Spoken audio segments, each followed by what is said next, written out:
Welcome back to Worthless to Priceless channel. Self-acceptance is the key to success. When you accept yourself, everything else falls into place. So, let's crack the topic. Apa itu self-acceptance? Self-acceptance is a positive attitude toward oneself, awareness, and acceptance of various aspects such as the good and bad of oneself, as well as past life experiences. Penerimaan diri merupakan sikap positif terhadap diri sendiri, kesadaran dan penerimaan terhadap berbagai hal. Aspek-aspek seperti baik dan buruknya sifat yang ada dalam diri kita, serta apakah kita bisa berdamai dengan masa lalu. Why is self-acceptance important? Mengapa penerimaan diri itu sangat penting bagi kehidupan kita? Lalu, apa hubungan antara self-acceptance atau penerimaan diri dengan kesuksesan? Karena sebelum menjadi sukses, seseorang perlu mengenal siapa dirinya. Seseorang perlu menerima diri mereka sendiri, mengenali karakter baik dan buruk di dalam diri mereka. Potensi dan tujuan hidup yang ingin mereka raih juga harus diketahui. Tanpa memahami self-acceptance, sangat mustahil rasanya seseorang bisa memperoleh kesuksesan yang sangat besar. Karena mau tidak mau, kitalah yang bertanggung jawab penuh atas diri kita sendiri. Tapi, bukankah kita bisa menemukan kebahagiaan dari orang lain? Misalnya, memiliki pasangan yang kita cintai? Bukankah itu bisa membuat kita bahagia? Ya, tentu. Namun, jika suatu saat hal buruk terjadi di dalam hubungan kalian, apakah kalian tetap bisa menemukan kebahagiaan di dalam hubungan tersebut atau di orang tersebut? Tidak lagi. Love yourself first before you love someone else. Mencari kebahagiaan pada orang lain itu mungkin, namun itu juga berpeluang untuk membawa pada demoralisasi atau kehancuran diri sendiri. Orang lain bisa menemanimu, tapi tidak dengan kedamaian. Karena saya percaya bahwa segala sesuatu dimulai dan berakhir dari kita sendiri. Oke, lalu apa yang harus kita lakukan dalam proses penerimaan diri? Here we go. Steps to self-acceptance. Yang pertama, allow for mistake. Izinkan membuat kesalahan. Sometimes you may try too hard to be perfect, but sometimes you also make a mistake.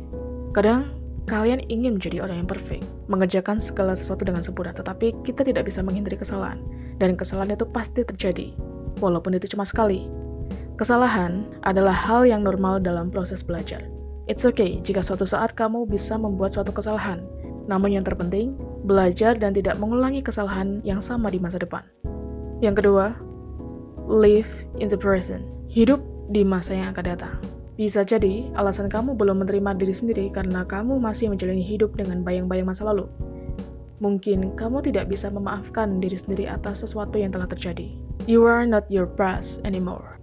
Mengatasi masa lalu itu sulit, namun mengatasi masa lalu adalah langkah yang penting untuk membangun kepercayaan diri, harga diri, dan harapan untuk masa depan yang jauh lebih baik. Yang ketiga, avoid comparing yourself to others. Hindari untuk membandingkan dirimu dengan orang lain.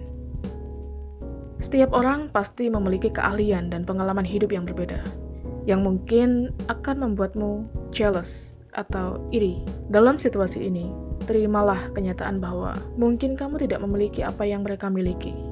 Namun sebaliknya, kamu bisa berafirmasi positif bahwa ada banyak hal yang kamu miliki namun tidak mereka miliki.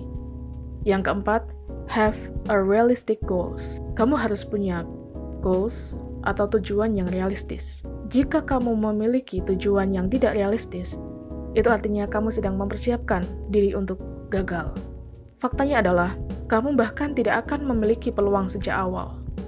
Jadi sebaliknya, berikan diri kamu kesempatan yang masuk akal untuk mencapai tujuan yang realistis. Dengan menetapkan tujuan yang realistis dan dapat kamu kelola, kamu bisa mencapai semua itu dengan lebih optimis dan percaya diri. Yang kelima, think positive thought, pemikiran yang positif. Salah satu pencapaian terpenting dalam perjalanan adalah menerima diri sendiri dan belajar untuk berpikir lebih positif. Sangat mudah untuk melupakan betapa besarnya kekuatan yang ada dalam pikiran. Jika kamu berupaya untuk berpikir dengan cara tertentu, kamu sebenarnya dapat mengubah cara berpikir dan tindakan kamu. Memiliki mindset yang positif akan membawa ketenangan dan kedamaian dalam diri. Memiliki mindset yang positif juga akan membuat mindset kamu tetap sehat, tetap percaya diri, dan tetap optimis. dalam merencanakan tujuan hidup di masa depan. All this is easy to say, but not to do. Inilah yang pasti kamu pikirkan saat ini. Oke, mungkin ini sangat mudah untuk dikatakan, tetapi sangat sulit untuk dilakukan. Benar, saya setuju. Tapi hey, kamu bisa dan pasti bisa mengatasinya karena ingat satu hal. Orang memperlakukan kamu sebagaimana kamu memperlakukan diri sendiri. Tetap cintai diri sendiri yang pertama, dan sebarkan cinta kemana-mana. Jangan lupa untuk klik like and subscribe jika kalian suka dengan konten-konten yang ada di channel Worthless to Priceless. Thank you for your support, and see you on the next video. Be the unexpected winner.